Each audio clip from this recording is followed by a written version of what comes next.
Hey folks, welcome to the Shoemakers Academy. Today we're going to talk about how to do a turned out edge finishing on your quilted sneaker. My good friend Holly Ann does a much nicer job than I do, so she is going to show you how to do this. But quickly, if you're here on YouTube and you don't have a kit, cruise over to shoemakersacademy.com and check out books, kits, and tools up here in the middle. Up here in the middle, there it is, and come out here to DIY shoemaking kits. And the project we're working on today is the Quilter sneaker kit for DIY beginners. Pick that. Here you can see you can get white, you can get gum, you can get black, outsoles. Basically, pick your size, pick your outsole color. If you need eyelet setting or some other basic tools, here's a chance for you to upgrade your kit. And now I'm going to get out of the way and let Holly Ann take over.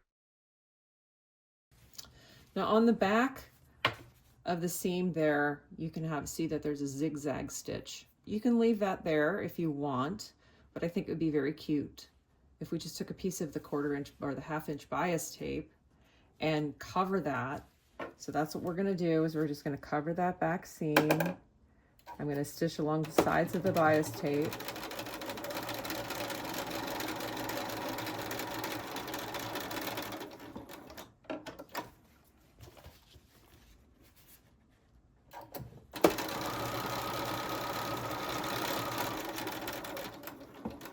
Okay, so there we have covered the back. So for the lining piece, since we're doing the turning method on this, we're going to stitch the lining pieces with the right sides together. I've got it right here. The right sides are facing each other. And I'm going to stitch that at 1/4 inch.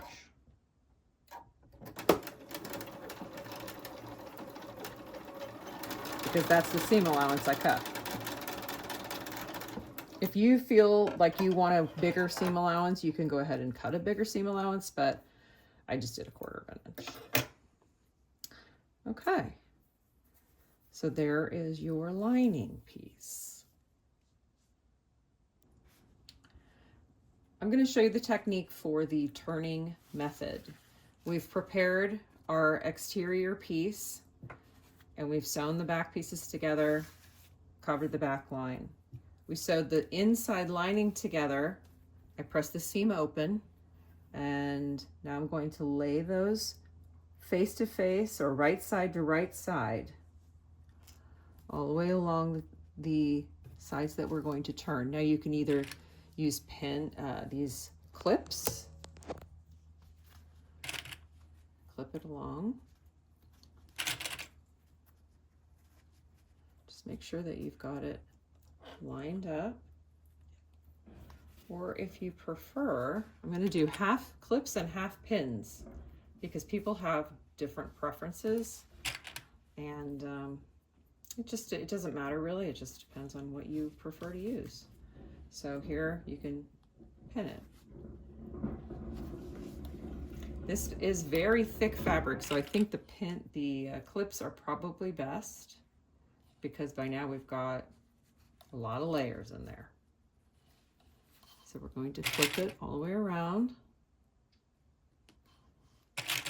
Now I drew in 1/4 inch seam allowance, and as a reminder, on the exterior piece, I only used the interfacing paper up to the seam allowance. I didn't go into the seam allowance because I want to be able to turn it. So we're going to sew from this side so we can see where we were. And I'm going to stop and change my thread.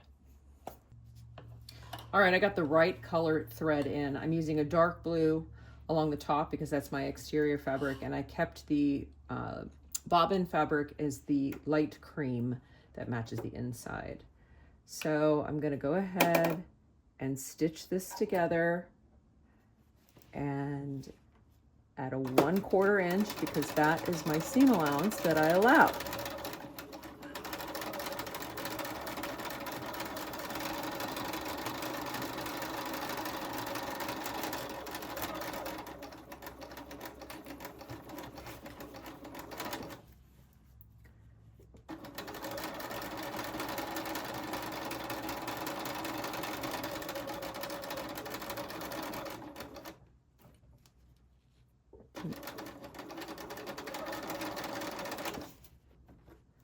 Okay, so I've got to just make sure that you adjust this so you don't lose the lining on the bottom. You want it to be flush.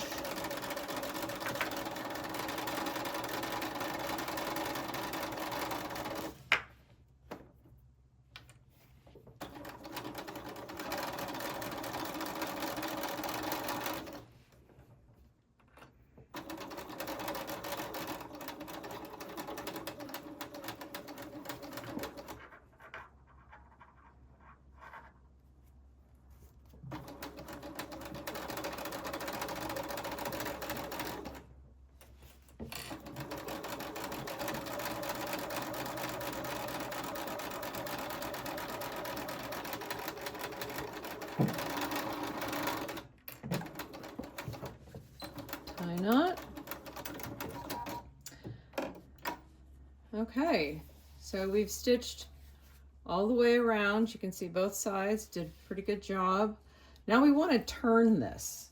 And before we turn it, we want to cut down on some of this foam because that is going to cause, it's just going to be too bulky. I can show you right now without trimming, it's just going to be hard to turn over. So what we're going to do is trim, hold our scissors so that we're cutting the foam off, trimming the foam in like a triangular. See, I'm holding my scissors kind of at an angle. So I'm going to trim that foam off so that it's not so bulky when we flip it.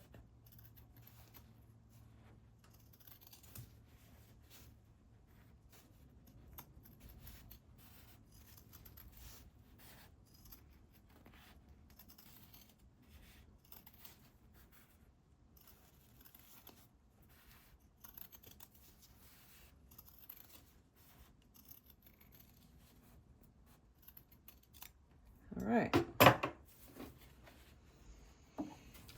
So now I'm gonna miss this little part right here on the lining and trim that a little bit. You can go ahead and just snip just barely at the curves. Just do not snip past the seam, but up to the seam. And this will give the fabric just a little bit of leeway to stretch as you turn it. See how I'm just stitching, cutting only in the curve areas, just a tiny, tiny bit, not past the seam, but up to it. And again, up in the toe, we'll do that.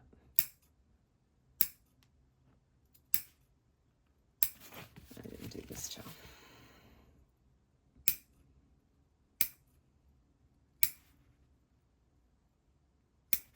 Okay, so now we're going to take our lining piece and flip it over.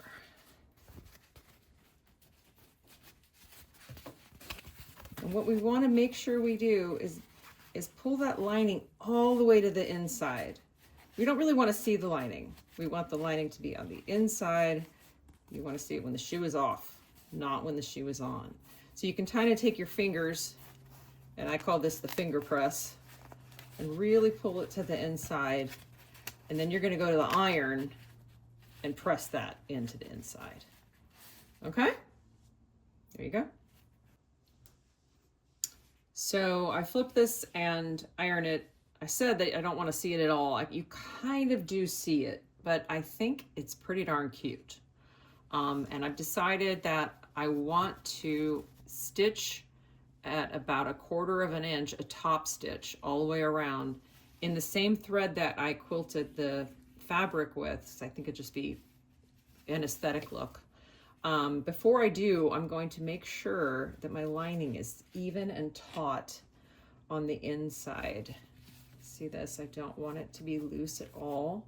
So I'm going to pin my lining down. Just hold it there until we put it into the shoe. I could baste it, but I'm just going to do this right now. So you can see that I've pulled it taut. We don't want it to cause any bumps in the shoe when you're wearing it. So now I'm going to go to the machine and edge stitch that at about 1/4 of an inch. It will not interfere with the eyelet holes. So we're just going to go ahead and stitch it, top stitch.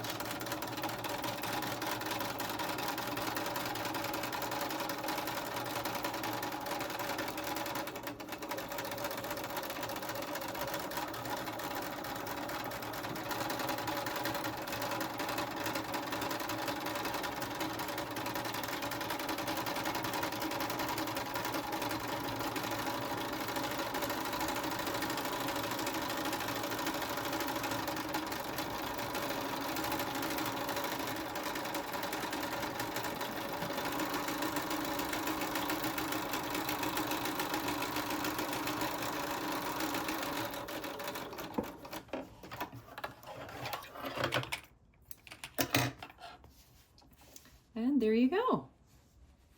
Looks pretty cute. So what we're going to want to do now is do the other foot. This is the left foot. We want to do the right foot. And we want to do the tongues on both, which I will go do and show you right now. I am going to show you how to do the turn method on the tongue of your shoe. You line up your material face to face, right side to right side. And we're going to use these pins, these clips, and clip it on all the way around the seams that we're going to sew, which is from the top of the toe around the curve to the bottom. And you can as a reminder, we put the paper interfacing on covering everything but the seam allowance, so that will be easier to turn.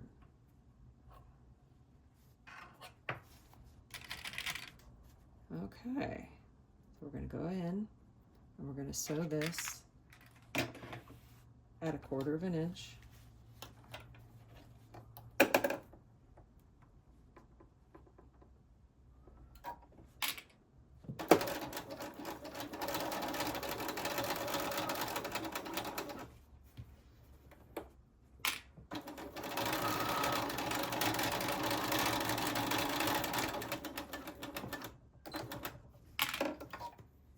And I put my needle down to do the turn, just so that it's a little bit more sharp.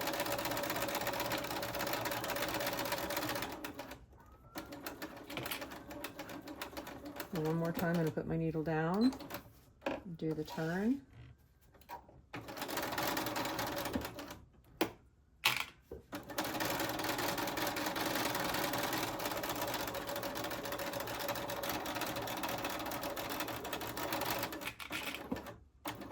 Tie knot. Okay, so again, we're going to hold our scissors at an angle so we can trim this foam down. We do not want the foam to interfere with the flip of the toe. That way, when we cut it, you can see the foam is at a bit of an angle, so that it's not all straight across. As it turns, it's taking on a different spot, I guess. The corners, I trim the corners. And I'm going to go into all the curves and do little snips up to, but not past, the seam. And again, that just gives the fabric a little bit of wiggle room as we flip and stretch in a curve. You don't have to do it in the straights.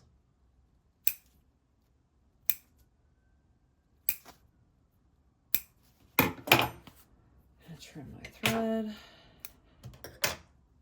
All right, so this flip is a little more difficult than the one for the shoe because we have to turn a longer piece out. Just be patient. And I like to actually take a chopstick for the corners to get in there. So if you have a chopstick at hand, that might be nice. There we go. There's your tongue of your shoe. So you want to go ahead and press that, and then again top stitch around the edge like we did for the shoe. And we're done.